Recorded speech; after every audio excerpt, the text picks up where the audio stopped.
kuryama no kubyuka ni imbabazi z'Uwiteka bene data, igitondo cyiza kandi cy'umugisha cyangwa se icyamusu cyiza, bivanye na buri wese yarere ku migabane itandukanye y'isi. Mwese mwemeye kwifatanya natwe gusangira ifunguro ry'umunsi kandi rya buri gitondo. Insanganyamatsiko ya none kuwa 25 Kamena mwaka 2025, wa gatatu iragira iti guhungira ku Mana nibwo buhungiro bwizewe. Guhungira ku Mana nibwo buhungiro bwizewe. Mbere yuko dusoma ijambo ry'Imana, reka tubanze turirimbane indirimbo ya 27 mu ndirimbo zo gushimisha Imana igira iti mutabazi wacu Yesu, twese tuguhimbaze. Niturangiza dusome ijambo ry'Imana.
Haleluya, haleluya, haleluya bene data.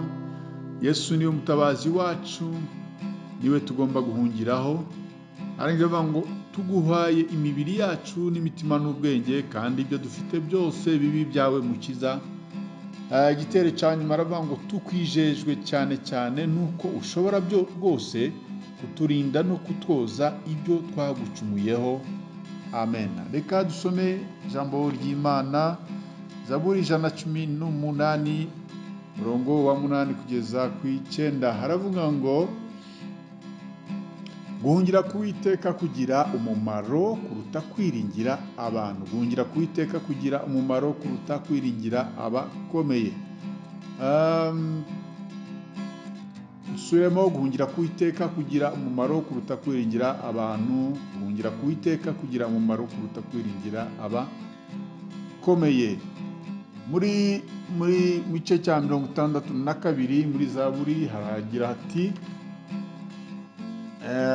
Zaburi ya 62 haragira ati ibice 62 murongo wa 8 haragira hati, Imana niyo irimo agakiza kanjye n'icyubahiro cyanjye, igitare cy'imbaraga zanjye n'ubuhungiro bwanjye biri mu Mana. Imana niyo irimo agakiza kanjye n'icyubahiro cyanjye, igitare cy'imbaraga zanjye n'ubuhungiro bwanjye biri mu Mana.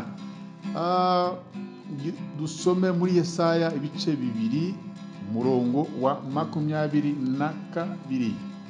Yesaya ibice 2 umurongo wa 22 aragira ati, nimureke kwishingikiriza ku bantu bafite umwuka mu mazuru. Mbese mu baciki? Mureke kwishingikiriza ku bantu bafite umwuka mu mazuru. Mbese mu baca iki? Yeremiya ibice 17 guhera ku murongo wa 5 kugeza ku 8. Yeremiya, igitabo cy'umuhanuzi Yeremiya ibice 17 guhera ku murongo wa 5 kugeza ku 8. Haravuga ngo uku ni ko Uwiteka avuga ati, havumwe umuntu wiringira undi muntu, akishima amaboko ye mu mutima we, akimura Uwiteka. Azaba ameze nk'inkokore yo mu butayu, kandi icyiza ni cyiza ntazakibona, ahubwo azatura ku gasi ko mu butayu, mu gihugu cy'ubukuna kidatuwemo. Hahirwa umuntu wizera Uwiteka, Uwiteka akamubera ibyiringiro, kuko azahwana n'igiti cyatewe hafi y'amazi, gishorera imizi mu mugezi. Ntikizatinya amapfa nacana, ahubwo ikibabi cyacyo kizahorana itoto. Ntikizita ku mwaka wacanyemo amapfa, kandi ntikizareka kwera imbuto zacyo. Mwakire neza ijambo ry'Imana. Imana niyo ifite ubuhungiro nyakuri kandi bwizewe, niyo mufasha utabura kuboneka mu byago no mu makuba. Dawidi amaze kutubwira mu bice 118 murongo wa 8 kugeza ku 9, avuga ngo guhungira kuwiteka kugira umumaro kuruta kwiringira abantu. Guhungira kuwiteka kugira umumaro kuruta kwiringira abakomeye.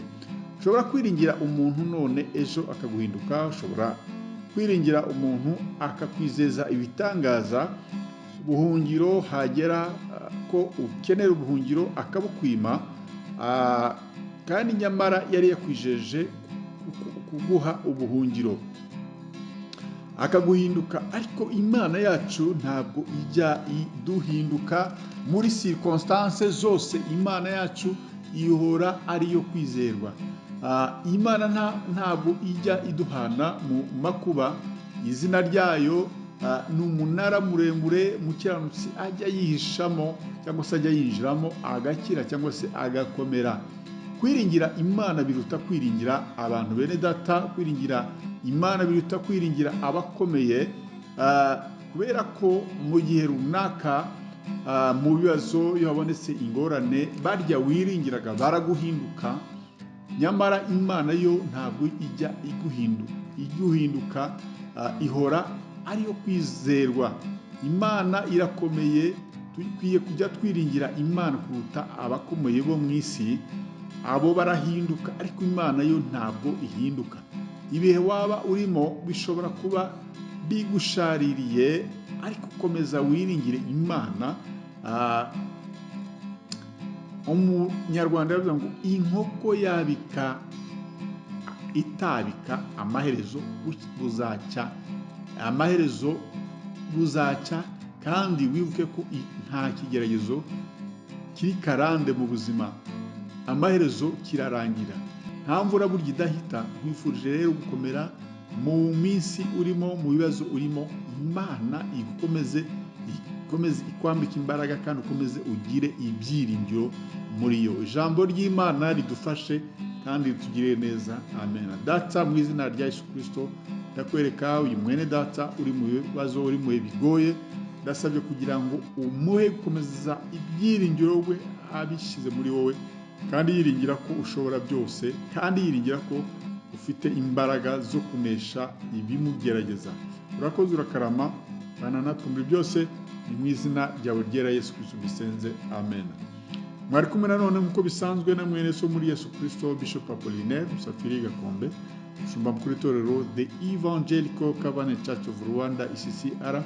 Imana y'amahoro ikomeze kubana namwe mwese bene data. Mbifurije kugira umunsi mwiza n'akazi keza. Shalom shalom, ndabakunda.